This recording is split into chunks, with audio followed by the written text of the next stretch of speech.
Hello, and welcome back to another episode of the English Education Lab podcast, your podcast on all things language learning with your host, Carolina. So I am so glad you're here today, and I want to begin this episode with a question.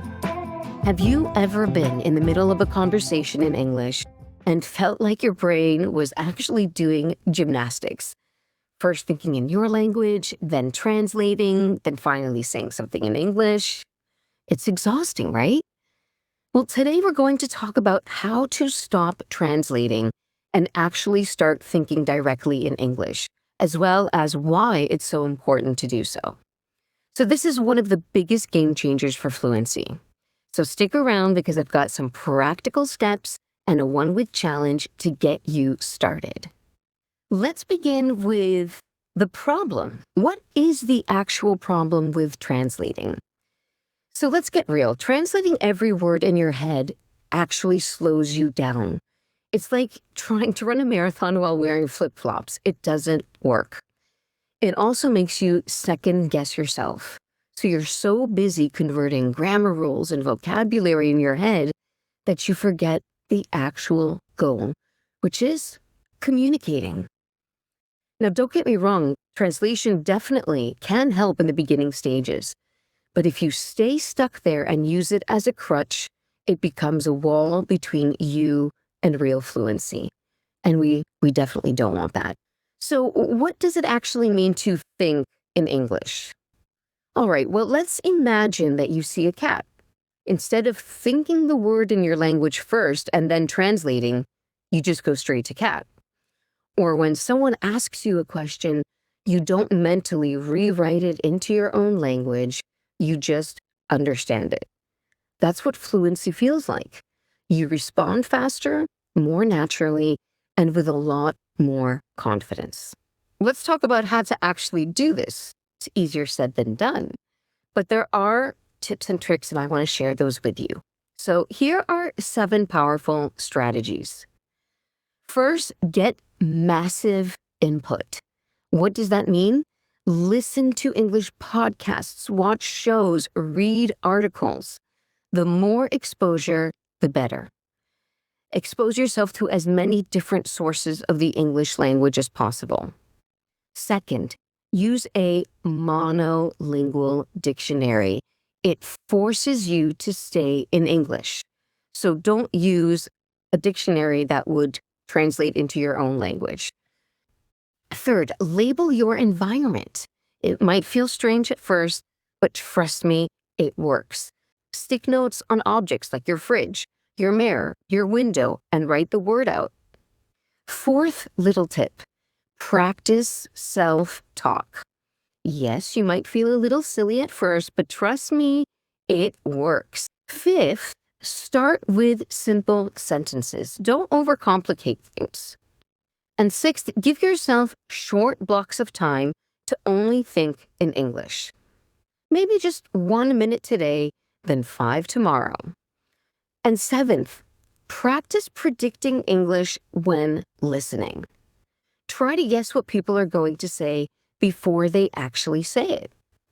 Now, common pitfalls and how to avoid them. A quick warning, there are some common traps learners fall into. So number 1, perfectionism. If you wait until every sentence is perfect, you'll never speak. Mistakes are part of the process. Let go and have some fun. You're here to communicate. That's what it's all about. It's okay to make mistakes. It's great to make mistakes. Now, number 2, overusing translation tools. I have a lot of students who really use translation tools as a crutch, and they can't leave home without it. They've got Google Translate on their phone. They're constantly looking up words. Now, don't get me wrong. This can help. There's a time and place for everything. But don't let them do all the heavy lifting. Your brain gets used to relying on these things and doesn't do its own work.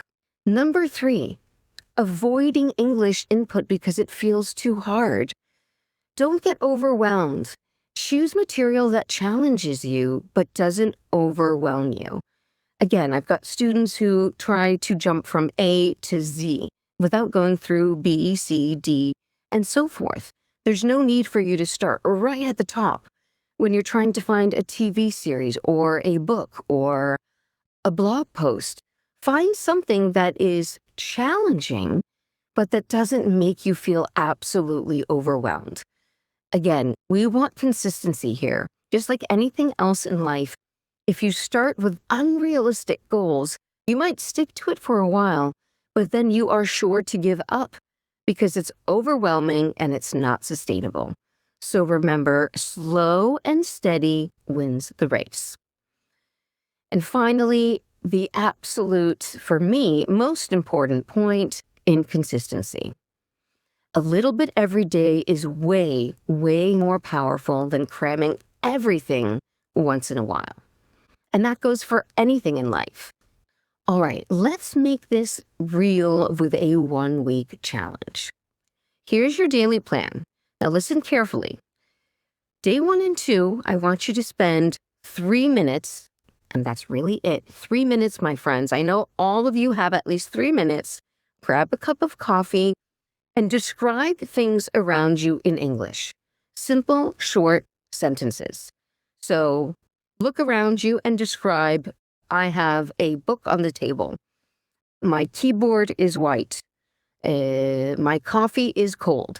Simple sentences. Spend 3 minutes doing that. Days 3 and 4, you're going to narrate your day for 5 minutes. So, what did you do? What are you going to do? And again, you don't need to go out in public and do this. You can do it in the comfort of your own home.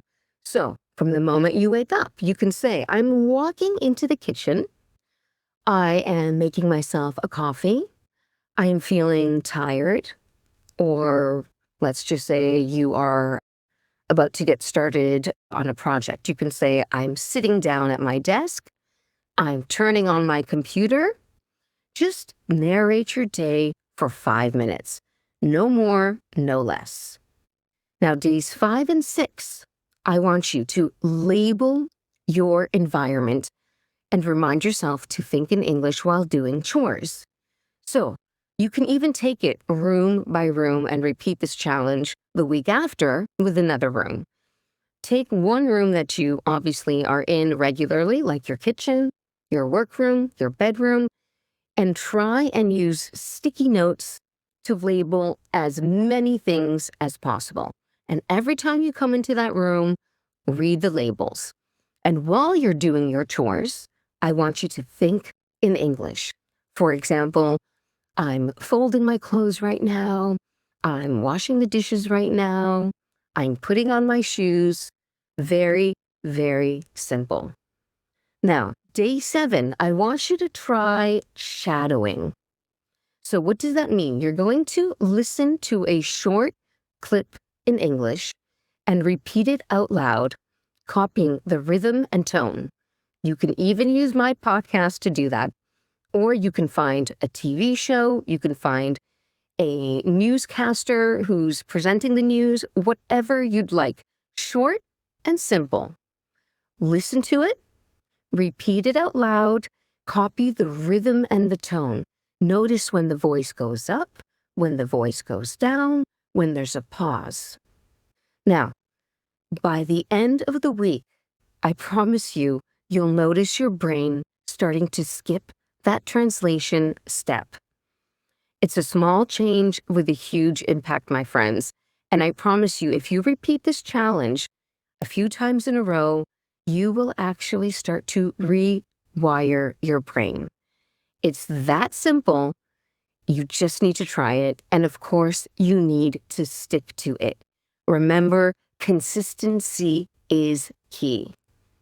All right, so wrap up and key takeaways. Let's recap right now. Translating slows you down. We know that. But thinking directly in English boosts your fluency and your confidence.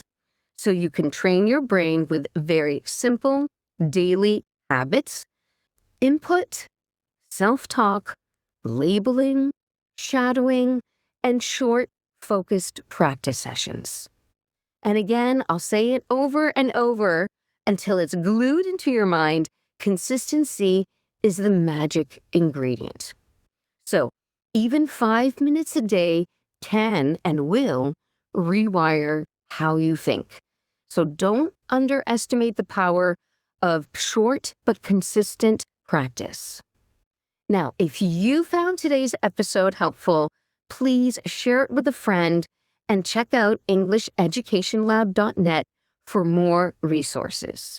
If you are looking for a way to fast track your English learning and are looking for online English lessons one-on-one, then go ahead and book your free 20-minute trial lesson with me through my website. You can send me an email and we'll organize a trial lesson where we will discuss your specific language learning goals and needs.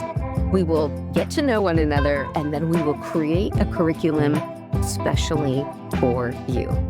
Thank you for tuning in, my friends, and until next time, keep practicing and keep thinking in English.